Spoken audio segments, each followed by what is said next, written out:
Dengan sisa bahan bakar untuk 18 menit terakhir di ketinggian 20.000 kaki, di belakang saya ada 253 nyawa yang berharga, termasuk cucu perempuan saya yang belum genap berusia 10 tahun. Namun, yang terdengar dari radio hanyalah penolakan dingin dari Singapura dan Kuala Lumpur. Hari itu, badai siklon tropis Cempaka, laksana monster raksasa yang mengamuk, melahap seluruh Asia Tenggara. Semua bandara telah menutup pintu bagi kami. Hanya ada satu suara yang menembus awan tebal dan kebisingan geopolitik berkata kepada saya, "Di sini Jakarta, kami akan membawa Anda pulang. Ini bukan sekadar pendaratan darurat. Ini adalah pertunjukan peradaban paling mengguncang yang pernah saya saksikan seumur hidup." Sebelum kita melanjutkan kisah yang mendebarkan ini, silakan tinggalkan komentar di bawah. Beritahu saya dari belahan dunia mana Anda menonton video ini. Dan pastikan untuk berlangganan, karena Anda tidak akan mau ketinggalan berita esok hari. Ini adalah kisah tentang bagaimana prasangka dihancurkan. Ini juga kisah tentang bagaimana yang kecil mampu mengalahkan yang besar.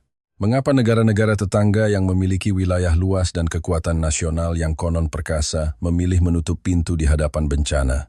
Sementara negara kepulauan yang sering diabaikan di peta, bahkan terkadang dipandang sebelah mata, justru berani menunjukkan keberanian dan kekuatan teknologi yang luar biasa di saat paling kritis. Hari ini, saya ingin, sebagai saksi mata, membuka tabir ini. Saya Thomas Wagner. Selama 30 tahun terakhir saya menjabat sebagai kapten pilot di sebuah maskapai penerbangan Jerman. Buku catatan terbang saya mencatat lebih dari 38.000 jam terbang. Dari Boeing 747 hingga Airbus A350 terbaru, saya telah menerbangkan hampir semua burung raksasa di langit.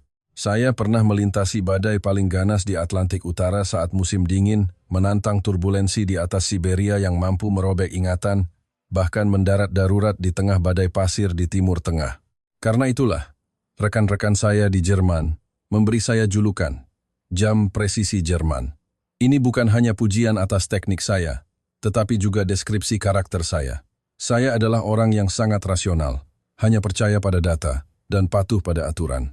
Di kokpit saya, tidak ada keajaiban, hanya ada kalkulasi. Tidak ada emosi, hanya ada prosedur. Hari ini adalah penerbangan terakhir saya. Sebuah perjalanan perpisahan dari Frankfurt ke Asia.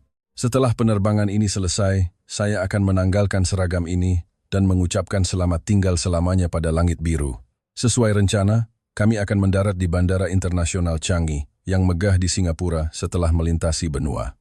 Untuk merayakan momen istimewa ini, saya melanggar prinsip 30 tahun saya. Saya tidak suka mencampur pekerjaan dengan keluarga, tetapi atas desakan istri saya setuju ia membawa cucu kami, Sinta, untuk ikut terbang. Mereka duduk di kelas ekonomi, baris 42. Sebelum lepas landas, Sinta dengan gembira berlari ke pintu kokpit dan memberi saya sebuah gambar buatannya. Di atasnya tergambar sebuah pesawat yang miring dan seorang kakek dengan topi besar. Melihat senyumnya yang polos, hati saya dipenuhi kehangatan, sekaligus merasakan tanggung jawab yang belum pernah ada sebelumnya. Ini bukan sekadar mengangkut 253 penumpang asing. Ini juga berarti mengangkut seluruh dunia saya. Saat lepas landas, Frankfurt cerah.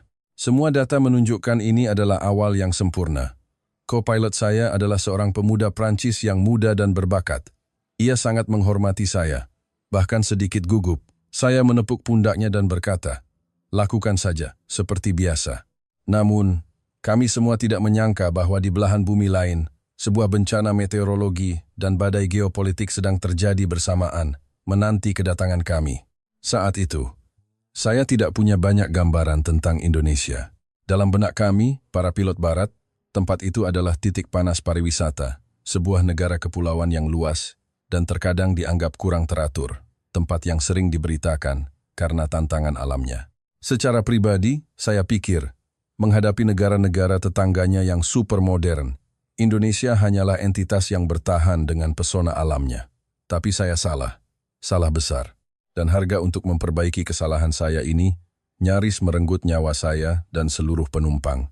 Separuh penerbangan pertama berjalan sangat lancar. Autopilot bekerja dengan stabil. Saya memandang langit biru tak berawan di luar jendela, memegang secangkir kopi, dan pikiran saya sudah mulai merencanakan kehidupan pensiun, memangkas rumput di taman saya di Munich. Co-pilot bertanya apa yang paling ingin saya lakukan setelah pensiun. Saya tersenyum dan berkata, Aku ingin menjadi orang yang tidak perlu melihat jam tangan. Aku ingin melupakan waktu, melupakan jadwal yang presisi hingga hitungan detik. Kami tertawa bersama, sama sekali tidak menyadari bahwa di layar radar di depan kami, sebuah bayangan ungu sedang meluas dengan cepat. Dan yang lebih menakutkan dari badai alam adalah ketidakpedulian manusia. Pesawat meluncur mulus di atas lapisan awan. Kami berada di ketinggian jelajah. Saya memandang keluar jendela. 40 tahun karir terbang saya berkelebat di benak seperti lampu sorot. Saya teringat tangan saya yang gemetar saat pertama kali memegang tuas kendali di usia 27 tahun. Saya teringat keringat dingin yang membasahi punggung saat pertama kali mendarat di tengah badai. Momen-momen itu begitu jelas, seolah baru terjadi kemarin. Selain itu, ada juga momen-momen yang lebih mendebarkan. Pendaratan darurat karena kerusakan mesin, penumpang yang terkena serangan jantung di ketinggian puluhan ribu kaki, bahkan terjebak di atas gurun pasir selama berjam-jam untuk membakar bahan bakar. Setiap kali, saya beruntung bisa selamat. Setiap kali, saya membawa penumpang kembali ke darat dengan selamat. Tapi hari ini berbeda. Hari ini, keluarga saya duduk di kabin di belakang saya. Di antara 253 penumpang itu, ada 2 orang yang paling berharga dalam hidup saya. Kesadaran ini memberi saya tekanan yang belum pernah saya rasakan sebelumnya, seperti batu besar yang menekan dada saya. Saya mencoba untuk tidak memikirkan mereka, memaksa diri saya untuk fokus pada panel instrumen seperti robot. Karena saya tahu, begitu emosi mengambil alih, penilaian akan menjadi tumpul. Saya melirik layar monitor kabin. Sinta sedang menonton kartun dengan headphone-nya, sementara istri saya, Hana, dengan tenang membaca buku. Mereka tampak tenang, yang membuat saya sedikit lega. Saya mengangkat cangkir kopi, bersiap untuk minum. Tepat pada saat itu sebuah sinyal anomali muncul di radar cuaca. Dengan pengalaman puluhan tahun, saya tahu apa arti sinyal ini. Itu adalah pertanda bencana. Kami akan memasuki wilayah udara Laut Cina Selatan, di mana kami seharusnya mulai turun. Saya memperbesar citra radar. Gumpalan awan berwarna gelap pekat muncul di jalur penerbangan kami. Saya menatap bayangan yang semerah darah itu. Kening saya berkerut. Co-pilot juga melihatnya. "Kapten, apa itu?" tanyanya dengan ngeri. Saya terdiam sejenak sebelum mengucapkan satu frasa. Badai, siklon super. Depresi tropis yang diperkirakan sebelumnya telah menguat secara eksplosif dalam beberapa jam. Menjadi monster yang tak terduga. Kami memasuki pinggiran badai 10 menit lebih awal dari perkiraan. Saya segera menghubungi Menara Kontrol Singapura, meminta izin untuk turun. Namun, suara dari menara kontrol terdengar sangat berbeda dari biasanya, penuh ketegangan dan kecemasan. LH-742, kondisi cuaca di Bandara Changi memburuk drastis. Hembusan angin melebihi 180 km per jam. Harap bertahan di wilayah udara dan menunggu. Saya dan co-pilot saling pandang. Memburuk adalah kata yang sangat serius dalam terminologi penerbangan. Biasanya, menara kontrol akan memberikan data jarak pandang dan kecepatan angin yang spesifik, bukan deskripsi yang kabur seperti ini. Saya melihat radar lagi. Gumpalan merah itu telah berubah menjadi ungu tua yang menyilaukan. Pada peta radar, ungu melambangkan cuaca ekstrem. Bukan hanya hujan lebat, tetapi juga turbulensi hebat yang bisa merobek pesawat dan badai petir. "Apakah itu mata badai?" tanya co-pilot dengan gemetar. Saya mengangguk. Aku khawatir begitu. Pemandangan di luar jendela mulai berubah drastis. Awalnya butiran hujan besar menghantam kaca depan seperti peluru, mengeluarkan suara keras. Kemudian, hujan berubah menjadi air terjun putih. Wiper bergerak gila-gilaan tetapi sia-sia. Langit dan bumi menyatu, ditelan oleh kekacauan abu-abu. Inilah yang paling ditakuti pilot. Kehilangan referensi visual. Di ketinggian ini, kami seperti orang buta yang matanya ditutup. Tiba-tiba, badan pesawat bergetar hebat. Alarm meraung-raung. Ini adalah turbulensi parah. Saya segera mematikan autopilot dan mencengkeram tuas kendali dengan kedua tangan. Inilah saatnya manusia bertarung dengan alam. Mesin sudah tidak mampu mengatasi kekacauan ekstrem ini.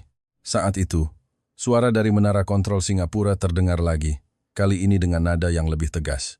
LH-742, landasan pacu Bandara Changi, ditutup. Angin silang melebihi batas, tidak bisa mendarat. Saya menarik napas dalam-dalam, memaksa diri untuk tetap tenang.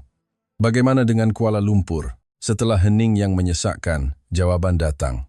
Kuala Lumpur juga menolak. karena dampak badai yang sama. Seluruh wilayah udara semenanjung Malaysia memberlakukan kontrol sementara. Semua penerbangan sipil dilarang masuk. Saya melirik indikator bahan bakar. Sisa bahan bakar untuk 24 menit. Ini adalah angka yang membuat putus asa. Angka ini tidak termasuk cadangan untuk melakukan go around jika pendaratan gagal. 24 menit, berarti kami tidak punya cukup waktu untuk berputar-putar menunggu cuaca membaik. Juga tidak punya cukup bahan bakar untuk terbang ke bandara daratan yang lebih jauh. Otak saya berputar cepat, menghitung setiap kemungkinan. Tetapi setiap hasil kalkulasi hanya mengarah pada jalan buntu yang sama. Di mana bandara terdekat? Cukupkah bahan bakarnya? Bisakah kita mendapatkan izin mendarat? Co-pilot menatap saya, matanya penuh ketakutan. Tapi saya harus tetap tanpa ekspresi, karena jika kapten panik, pesawat benar-benar akan tamat. Tenang, kita cari bandara lain, kata saya dengan tenang. Tapi dalam hati saya tahu, 24 menit adalah hitungan mundur menuju hukuman mati. Yang lebih membuat saya ngeri adalah, di hadapan bencana alam ini, negara-negara yang disebut adidaya regional justru menutup pintu bagi pesawat sipil yang membawa 253 nyawa dengan alasan operasional. Yang saya tahu saat itu hanya satu hal, kami telah ditinggalkan. Jari co-pilot menggulir panik di layar navigasi, mencoba mencari titik pendaratan yang tersedia, Batam, Penang, semua jawaban seperti pukulan berat di hati kami. Ditolak. Alasannya seragam, wilayah udara dikontrol atau terpengaruh oleh sirkulasi luar badai, tidak dapat menerima. Indikator bahan bakar sudah turun di bawah 22 menit, lalu 21 menit. Setiap detik yang berlalu seperti langkah dewa kematian yang mendekat. Di ketinggian puluhan ribu kaki ini, bahan bakar adalah darah, dan kami sedang mengalami pendarahan hebat. Saya merasakan absurditas dan kemarahan. Di darat, bandara-bandara modern dengan terminal megah dan landasan pacu tak terhitung, kota-kota super yang biasanya membanggakan kekuatan infrastruktur mereka, di hadapan krisis nyata, justru menutup pintu rapat-rapat bagi pesawat sipil yang mengirimkan sinyal darurat Mayday. Mereka lebih peduli tentang jadwal mereka sendiri daripada apakah 253 warga sipil bisa mendarat hidup-hidup. Kokpit menjadi sunyi senyap, hanya deru mesin yang monoton dan getaran halus pompa bahan bakar. Co-pilot menatap saya putus asa. Suaranya tercekat. Kapten, kita kemana? Kemana lagi kita bisa pergi? Saya tidak bisa menjawab. Sebagai kapten, saya harus menjadi jangkar bagi seluruh pesawat. Tapi ketakutan di hati saya tidak kurang darinya. Saya menoleh ke monitor kabin. Sinta masih menonton dengan headphone-nya. Hana sedang memandang keluar jendela, ke arah badai yang gelap. Mereka tidak tahu apa-apa tentang pertaruhan hidup dan mati di kokpit. Ketidaktahuan itu adalah satu-satunya kebahagiaan mereka saat ini, tetapi menjadi siksaan terbesar bagi saya. Saya menarik napas dalam-dalam, memaksa pandangan saya kembali ke peta navigasi. Saya memperkecil skala peta, mencoba mencari secercah harapan dalam keputusasaan. Tepat pada saat itu, di sudut kanan bawah peta, di tengah lautan gelap yang dikelilingi oleh zona larangan terbang merah dan badai ungu, saya melihat satu titik terang yang terisolasi. Itu adalah Bandara Internasional Soekarno-Hatta, Jakarta. Sejujurnya, pada saat itu, reaksi pertama saya adalah keraguan. Dalam berita di Eropa, Indonesia sering digambarkan sebagai tempat yang penuh ketidakpastian. Media memberitahu kami bahwa infrastrukturnya mungkin tidak semegah dan secemerlang negara tetangganya. Dalam cuaca ekstrem seperti ini, saya bahkan ragu apakah negara kepulauan ini memiliki kemampuan untuk menanganinya. Dibandingkan dengan bandara raksasa seperti Changi dan KLIA, Soekarno-Hatta dalam benak saya hanyalah bayangan yang kabur. Dan ini berarti kami harus terbang, melintasi perairan yang bergejolak, memasuki wilayah udara yang sama sekali asing. Perhitungan jarak menunjukkan penerbangan ke Jakarta membutuhkan waktu 18 menit. Sisa bahan bakar kami hampir pas, dengan margin kesalahan mendekati 0. Ke Jakarta? Co-pilot menatap saya kaget, seolah saya baru saja memberikan saran gila. Itu satu-satunya pilihan, kata saya sambil mengatupkan gigi. Suara saya rendah namun tegas. Ini adalah pertaruhan, dengan nyawa semua orang sebagai taruhannya. Tapi saya lebih memilih bertaruh pada kemanusiaan di negara kepulauan itu daripada menunggu tanpa harapan di atas wilayah yang dingin ini. Dengan tangan gemetar, saya mengubah frekuensi radio, memanggil Jakarta Control. Ini adalah pertama kalinya dalam 40 tahun karir terbang saya.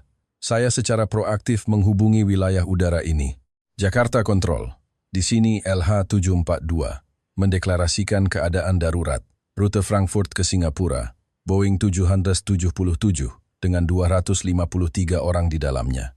Semua bandara sekitar menolak. Bahan bakar sangat kritis. Meminta izin mendarat darurat di Bandara Internasional Soekarno-Hatta.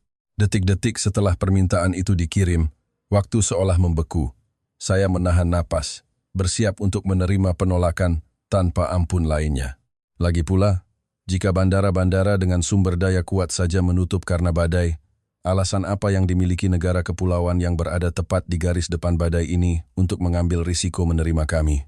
Mungkin saya akan mendengar mereka berkata, landasan tergenang, atau radar tidak berfungsi, atau seperti negara tetangga, menolak kami dengan alasan keamanan. Namun, suara yang terdengar dari headphone benar-benar menghancurkan prasangka saya. LH742, di sini Jakarta. Kami telah mengunci posisi Anda di radar kami. Itu adalah suara seorang pria dengan aksen yang khas, tetapi sangat tenang, jelas, dan profesional. Tidak ada penundaan, tidak ada basa-basi birokratis, dan tidak ada penolakan di awal. Ini membuat saya sedikit terkejut. Biasanya, dalam cuaca buruk seperti ini, reaksi pertama pengendali lalu lintas udara adalah defensif. Mereka akan menyebutkan kesulitan terlebih dahulu untuk membatasi tanggung jawab. Tetapi suara dari Jakarta memiliki ketenangan yang aneh, seperti seorang ahli bedah berpengalaman yang mengambil alih pasien kritis. Mohon laporkan jumlah bahan bakar pasti Anda dan status kendali pesawat. Kami perlu mengevaluasi kondisi landasan. Mengevaluasi? Kata itu menyambar saya seperti kilat. Mereka tidak mengatakan tidak. Mereka mengatakan mengevaluasi. Ini berarti mereka sedang memikirkan solusi, bukan mencari alasan untuk menolak. Ini berarti di mata mereka, ini bukan masalah, tetapi sebuah problem yang harus diselesaikan. Saya segera melaporkan. Kendali pesawat normal, sistem hidrolik normal, tetapi bahan bakar hanya tersisa 17 menit. Ulangi, hanya 17 menit. Hening sejenak lagi. Dalam beberapa detik itu, saya membayangkan apa yang sedang dilakukan oleh para pengendali lalu lintas udara Indonesia di ujung sana. Apakah mereka sedang panik membolak-balik manual atau meminta izin atasan, menanyakan apakah mereka bisa menanggung risiko politik? Co-pilot mencengkeram sandaran tangan dengan erat. Buku-buku jarinya memutih. LH742, harap pertahankan arah saat ini. Bandara Soekarno-Hatta sedang melakukan operasi pengeringan landasan pacu intensitas tinggi dan mengaktifkan radar pemandu cadangan. Kami sedang membersihkan jalan untuk Anda. Mohon tunggu. Membersihkan jalan untuk Anda. Kalimat itu membuat seluruh tubuh saya bergetar. Ini sangat berbeda dari perintah menunggu yang saya dengar di tempat lain. Ini adalah komitmen proaktif. Sebuah tanggung jawab yang menempatkan nyawa di atas aturan. Saya menoleh ke kopilot dan melihat secercah harapan di matanya. Berbelok ke arah Jakarta. Saya memberikan perintah. Suara saya tidak lagi gemetar. Kita ke sana. Pesawat membuat busur besar di udara, meninggalkan daratan yang dingin itu, terbang menuju negara kepulauan yang terisolasi di tengah badai. Tapi hati saya masih gelisah, karena saya tahu, bahkan jika mereka mau menerima, mendarat di tengah badai super dengan jarak pandang hampir nol ini, masih merupakan tugas yang mustahil. Kecuali, mereka memiliki semacam mata yang tidak kami ketahui. Pesawat berbelok ke timur, menuju mata badai yang gelap. Indikator bahan bakar telah turun menjadi 16 menit. Hujan di luar sangat deras, seperti cambuk putih tak terhitung yang mencambuk badan pesawat. Dalam cuaca ekstrem seperti ini, layar radar biasanya akan menjadi hamparan bintik-bintik salju karena gangguan hujan. Inilah yang kami sebut clutter. Di Eropa, bahkan di Singapura yang baru saja menolak kami, saat menghadapi hujan lebat sekaliber ini, radar darat seringkali menjadi setengah buta karena pelemahan sinyal. Pengendali lalu lintas udara hanya bisa menebak posisi berdasarkan laporan lisan pilot. Itulah mengapa mereka tidak berani menerima kami. Mereka tidak bisa melihat, jadi mereka tidak berani bertaruh. Tapi suara dari Jakarta terdengar jelas dan mantap melalui headphone, seolah-olah mengulurkan tangan yang kuat di tengah kegelapan yang kacau. LH742, arah saat ini 055, jarak ke landasan pacu 12 mil laut. Kami mendeteksi adanya pergeseran angin wind shear yang kuat 3 km di sisi kiri Anda. Harap perbaiki arah ke 060 untuk menghindarinya. Saya dan co-pilot saling pandang dengan takjub. Mereka tidak hanya bisa melihat kami, mereka bahkan bisa melihat angin. Perbaiki arah ke 06 dikonfirmasi. Saya mengulangi instruksi secara mekanis, telapak tangan saya basah oleh keringat. Tetapi saya terkejut menemukan bahwa ketika saya sedikit menyesuaikan arah sesuai instruksi mereka, guncangan hebat pada pesawat secara ajaib berkurang. Ini luar biasa. Perlu diketahui, mendeteksi pergeseran angin biasanya membutuhkan peralatan yang sangat canggih dan kapasitas komputasi yang besar. Dan di tengah badai, ini adalah tugas yang hampir mustahil. Saat itu, sebuah kata tiba-tiba terlintas di benak saya. Teknologi. Saya pernah membaca di majalah The Economist bahwa negara ini adalah salah satu ekonomi digital yang tumbuh paling cepat di dunia, rumah bagi perusahaan-perusahaan teknologi raksasa. Dari sistem pembayaran digital yang digunakan jutaan orang hingga super app yang menggerakkan logistik perkotaan, otak mereka dikembangkan di sini. Sebelumnya, saya hanya menganggap ini sebagai data membosankan dalam berita keuangan. Tapi sekarang, di ketinggian 20,00 kaki dengan nyawa di ujung tanduk, saya baru benar-benar mengerti apa artinya ini. Ini berarti ketika negara-negara tetangga yang besar masih mengandalkan infrastruktur fisik semata, Indonesia, raksasa yang pendiam ini, telah mempersenjatai dirinya dengan teknologi paling mutakhir hingga ke giginya. Mereka tidak perlu bergantung pada teknologi orang lain. Mereka adalah teknologi itu sendiri. Radar di menara kontrol mereka, pusat komputasi cuaca mereka, mungkin ditenagai oleh sistem dan algoritma tercanggih, sebuah keajaiban rekayasa yang bisa memprediksi kekacauan dengan presisi luar biasa. Inilah mengapa mereka berani berkata, "Kami akan membawa Anda pulang." Ini bukan kepercayaan diri yang buta. Ini adalah keyakinan yang dibangun di atas kekuatan teknologi absolut. LH742. Sistem lampu landasan pacu telah diatur ke kecerahan maksimum. Sistem penglihatan inframerah kami telah diaktifkan. Kami akan memandu Anda sampai detik Anda menyentuh daratan. Suara dari Menara Jakarta terdengar lagi. Kali ini bahkan dengan sedikit kelembutan yang menenangkan. Jangan khawatir, mata kami lebih tajam dari badai. Saya merasakan guncangan yang belum pernah saya rasakan sebelumnya. Di mana ini negara berkembang. Ini jelas sebuah benteng teknologi tinggi yang tersembunyi di balik awan. Dibandingkan dengan ini, bandara-bandara yang baru saja menolak kami dengan alasan keamanan tampak begitu terbelakang dan pengecut. Mereka memiliki bangunan megah, tetapi kekurangan jiwa inti yang dapat beroperasi dengan presisi dalam kondisi ekstrem. Bahan bakar tersisa 14 menit. Saya menarik napas dalam-dalam dan menekan tombol pengumuman kabin. Meskipun jantung saya berdebar kencang, suara saya harus tetap tenang. Penumpang berhak tahu yang sebenarnya, tetapi saya tidak boleh membuat mereka panik. Para penumpang sekalian, saya kapten Anda. Karena bandara sekitar terpengaruh oleh cuaca dan kontrol wilayah udara, kami tidak dapat mendarat. Kami telah memutuskan untuk mengalihkan penerbangan ke Bandara Internasional Soekarno-Hatta di Jakarta. Meskipun cuaca di luar terlihat sangat buruk, saya jamin. Saya melihat panel instrumen yang masih memberikan panduan akurat, dan nada suara saya menjadi lebih mantap. Kita sedang menerima panduan dari salah satu sistem kontrol lalu lintas udara paling profesional dan canggih di dunia. Kita aman. Harap kencangkan sabuk pengaman Anda. Kita akan pulang. Setelah mematikan pengumuman, saya kembali mencengkeram tuas kendali. Co-pilot melihat ke depan, ke hamparan putih yang masih sama. "Kapten, apakah Anda benar-benar percaya pada mereka?" bisiknya. "Dalam cuaca seperti ini, bisakah kita benar-benar melihat landasan pacu?" Saya melihat titik terang kecil yang mewakili Indonesia di layar navigasi. Tampak begitu lemah di tengah badai, namun begitu kokoh. Saya teringat instruksi penghindaran angin yang presisi tadi. Teringat sejarah negara ini yang selalu dihadapkan pada tantangan namun selalu tegar berdiri. "Aku percaya," jawab saya. "Jika ada satu tempat di dunia ini yang bisa mengalahkan kekacauan ini dengan teknologi, itu adalah di sini." Ketinggian terus menurun. 3.000 kaki. 2.000 kaki. Dunia di luar jendela tidak lagi berwarna abu-abu, tetapi telah berubah menjadi hitam pekat yang menakutkan. Hujan turun seperti badai, dan angin kencang seperti iblis yang sadar, dengan gila memukuli badan pesawat, mencoba mendorong kami keluar dari jalur. Bahan bakar hanya tersisa 10 menit terakhir. Ini adalah jumlah yang bahkan tidak cukup bagi kami untuk melakukan satu kali go around. Napas co-pilot terdengar sangat berat di intercom. Kami berdua tahu ini adalah tiket sekali jalan. entah berhasil mendarat, atau saya tidak berani memikirkannya. LH-742, landasan pacu tepat di depan Anda, 2 mil laut. Arah angin 050, kecepatan 40 knot.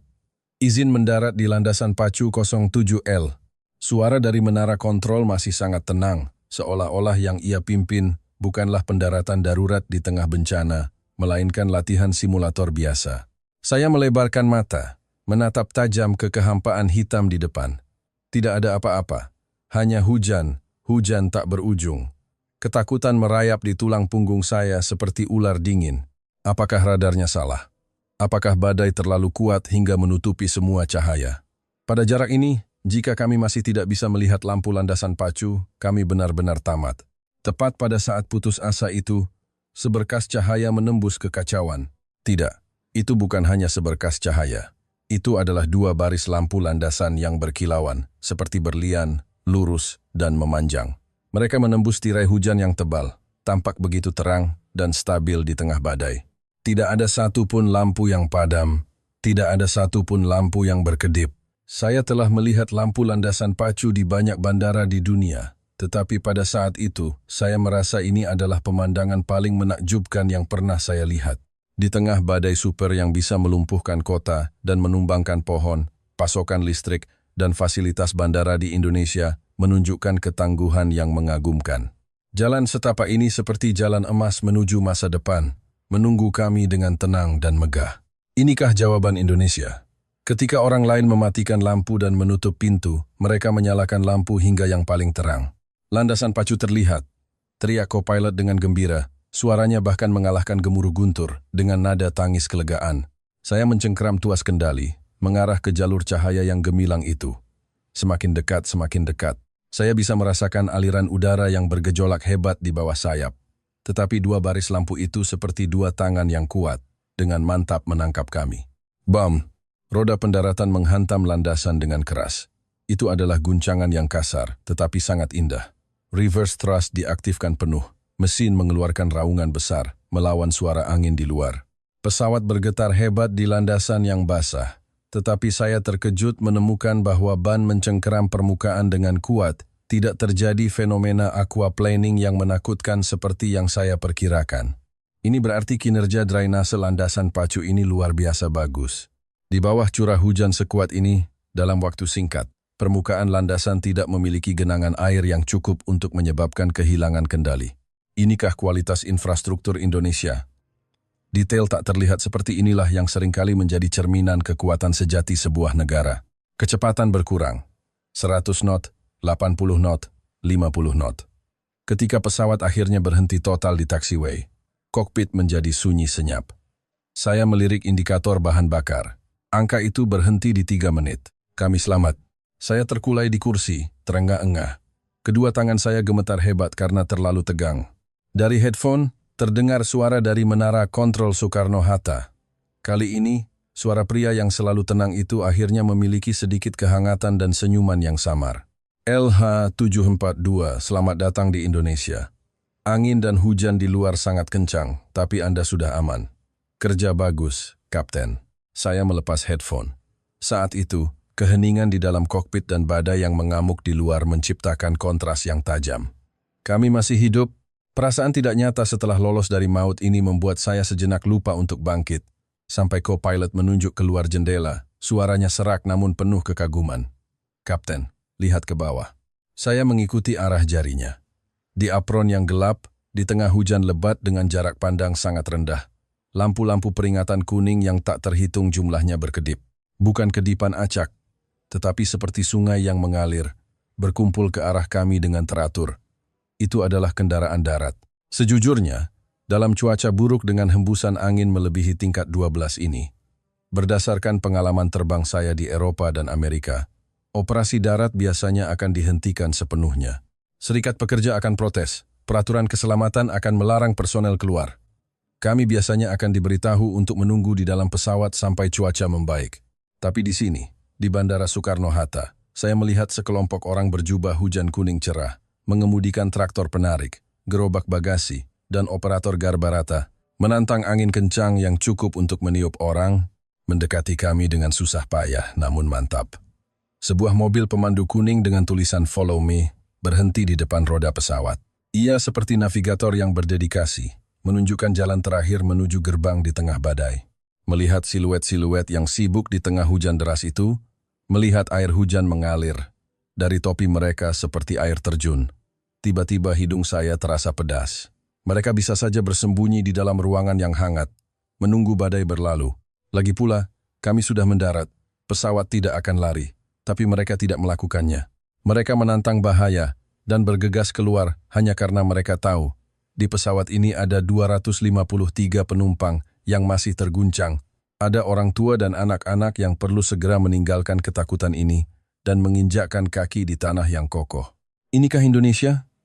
Tadi di udara, saya terpesona oleh kekuatan teknologi mereka yang luar biasa, radar presisi, landasan pacu drainase canggih. Dan sekarang di darat, saya sangat tersentuh oleh kekuatan lunak kemanusiaan mereka.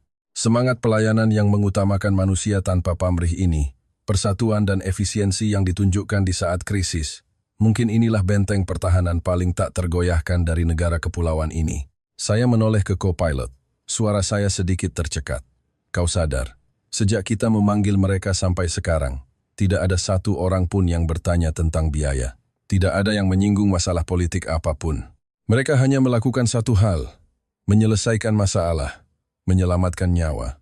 Co-pilot mengangguk, matanya memerah. Mereka memperlakukan kita seperti keluarga. Benar, keluarga. Ketika yang disebut saudara yang lebih maju menutup pintu dengan alasan operasional, tetangga yang asing inilah yang menyalakan lampu.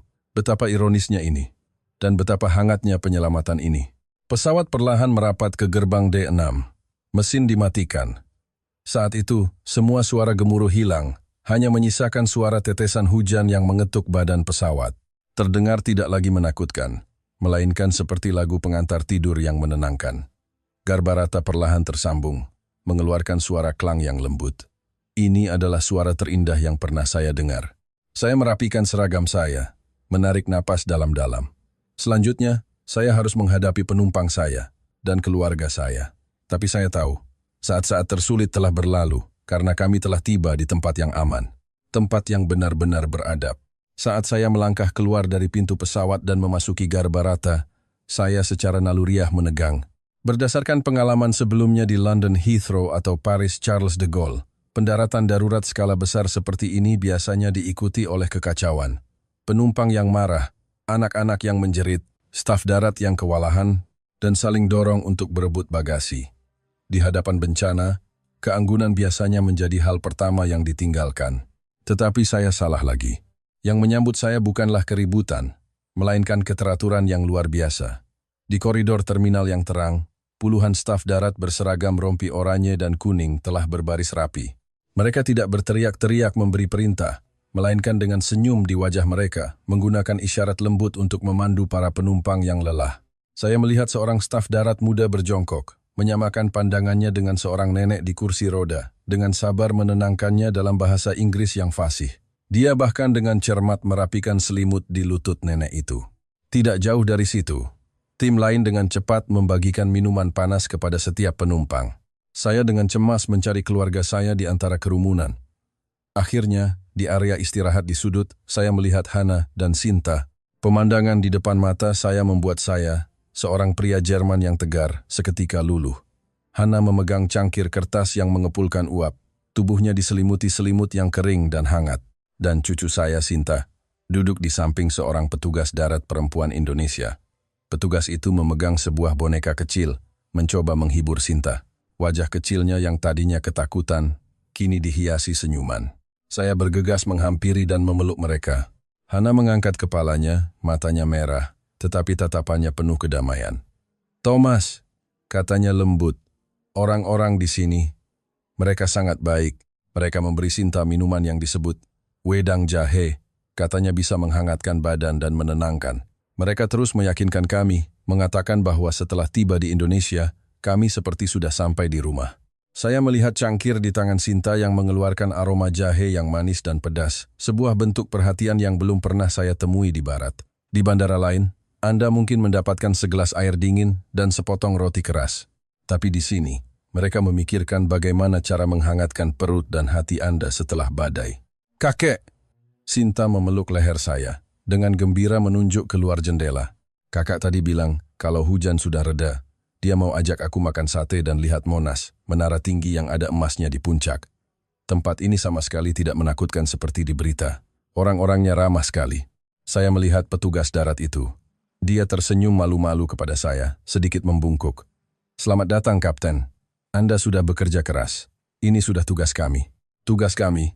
4 kata singkat ini, di dunia yang penuh dengan saling lempar tanggung jawab, terdengar begitu mewah. Saya melihat sekeliling, dan melihat ketulusan di mata setiap staf Indonesia. Mereka tidak sedang menjalankan prosedur operasi standar yang dingin. Mereka memperlakukan kami dengan kebaikan yang datang dari hati. Saat itulah saya mengerti mengapa Indonesia bisa memiliki reputasi keramahan yang luar biasa. Mengapa Bandara Soekarno-Hatta bisa memenangkan penghargaan untuk staf bandara terbaik dari Skytrax. Ini bukan hanya karena keamanan atau efisiensinya, tetapi karena masyarakat ini, di dalam tulangnya, mengalir darah yang disebut kemanusiaan dan gotong royong.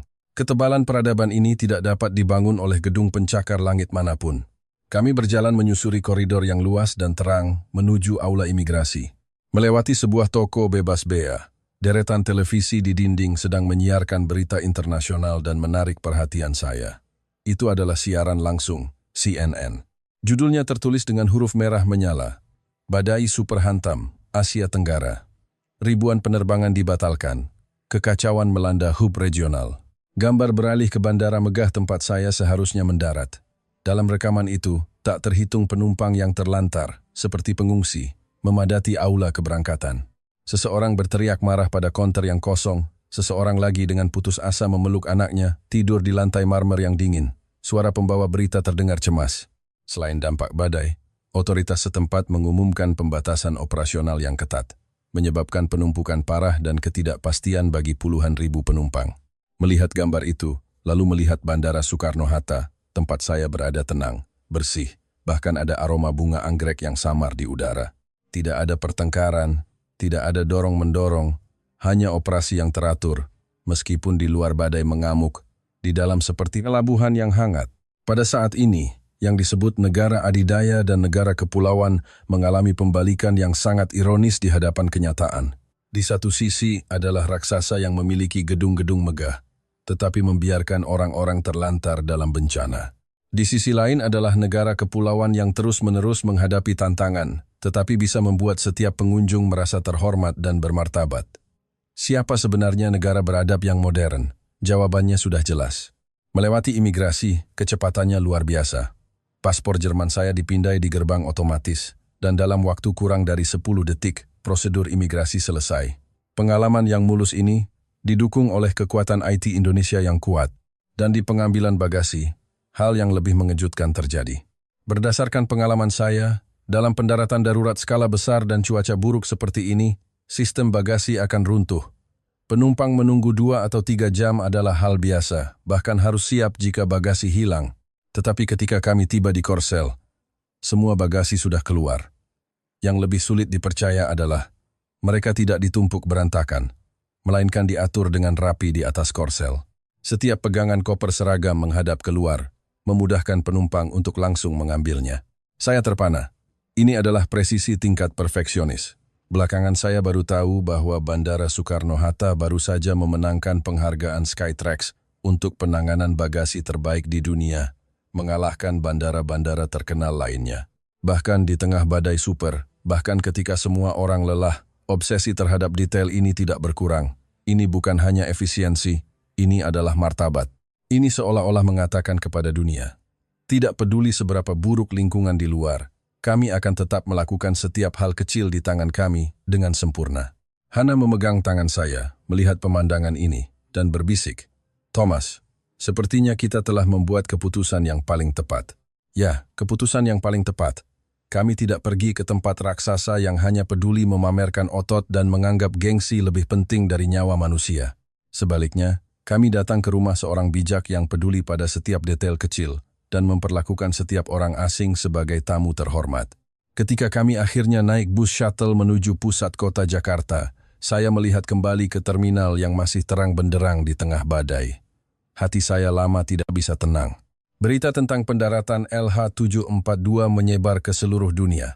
CNN menyebutnya keajaiban di mata badai. BBC memujinya sebagai penanganan krisis tingkat buku teks. Bahkan beberapa media Eropa yang biasanya diam tentang Indonesia harus mengakui kekuatan luar biasa Indonesia dalam kontrol, lalu lintas udara, dan teknologi meteorologi. Tetapi menurut saya, ini bukan keajaiban. Keajaiban adalah keberuntungan yang kebetulan. Sedangkan semua yang terjadi di sini adalah hasil dari kemampuan yang nyata. Ini dibangun di atas latihan presisi yang tak terhitung jumlahnya. Ini dibangun di atas sistem teknologi canggih yang mampu memprediksi masa depan. Dan yang lebih penting, ini dibangun di atas konsensus sosial yang tidak akan pernah menyerah pada satu nyawa pun. Saya pernah menjadi pengamat barat yang sombong, terbiasa mengukur kehebatan suatu negara dari luas wilayah, jumlah tentara, dan total PDB. Saya melihat peta negara-negara tetangga yang megah dan pernah berpikir bahwa di sanalah pusat kekuatan, arah masa depan. Dan Indonesia hanyalah survivor yang gemetar di bawah bayang-bayang kekuatan besar. Tapi badai ini telah menampar saya dengan keras dan mempermalukan prasangka saya. Besar tidak berarti kuat, banyak tidak berarti unggul. Raksasa itu, dengan bangunan megah dan sistem yang kaku, memilih untuk menutup pintu bagi mereka yang meminta tolong karena takut akan kekacauan. Yang mereka tunjukkan di tengah badai adalah ketidakpedulian dan ketakutan. Sementara itu, negara kepulauan yang kecil ini, meskipun sumber dayanya terbatas, memilih untuk membuka lengannya karena memiliki kepercayaan diri teknologi yang kuat dan fondasi kemanusiaan yang dalam. Yang mereka tunjukkan di tengah badai adalah ketenangan dan tanggung jawab. Indonesia, nama yang seringkali dianggap remeh dalam politik internasional, telah membuktikan kepada saya dengan tindakan nyata apa artinya menjadi bangsa yang tangguh. Mereka mungkin tidak memiliki senjata untuk mengintimidasi dunia, tetapi mereka memiliki senjata yang lebih kuat. Teknologi yang membuat dunia bergantung pada mereka, dan peradaban yang membuat dunia harus menghormati mereka. Kekuatan semacam ini lebih menembus daripada rudal, lebih mengguncang daripada kapal induk. Saya memandang pemandangan malam Jakarta dari jendela. Hujan mulai reda.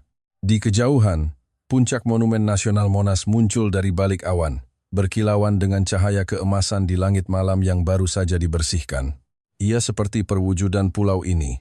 Tidak peduli seberapa besar badai di luar, tidak peduli seberapa berat tekanan di sekitar, ia selalu berdiri tegak dan bersinar. Saat itu, saya akhirnya mengerti mengapa dunia tidak bisa kehilangan Indonesia. Bukan karena kepentingan, tetapi karena di era yang penuh ketidakpastian dan konflik brutal ini, kita membutuhkan mercusuar seperti ini untuk mengingatkan kita tentang seperti apa seharusnya peradaban manusia. Ini adalah penerbangan terakhir saya. Ketika saya menanggalkan seragam kapten yang telah menemani saya selama 30 tahun dan dengan hati-hati menggantungkannya di lemari hotel di Jakarta, saya pikir saya akan merasa kehilangan. Tapi tidak. Sebaliknya, hati saya dipenuhi dengan perasaan yang belum pernah saya rasakan sebelumnya. Karena pada malam terakhir karir saya, Tuhan membiarkan saya melihat pemandangan terindah di dunia ini. Bukan lautan awan yang megah, bukan kota metropolitan yang ramai, melainkan hati orang Indonesia yang hangat, baik, dan kuat. Malam itu, sambil memandangi Sinta dan Hana yang tertidur lelap, saya menulis di buku harian saya. Beberapa negara begitu besar hingga membuat orang takut, tetapi beberapa negara begitu bersahaja hingga membuat orang hormat. Indonesia, terima kasih telah mengajari orang tua Jerman ini apa arti sebenarnya dari kebesaran sebuah bangsa.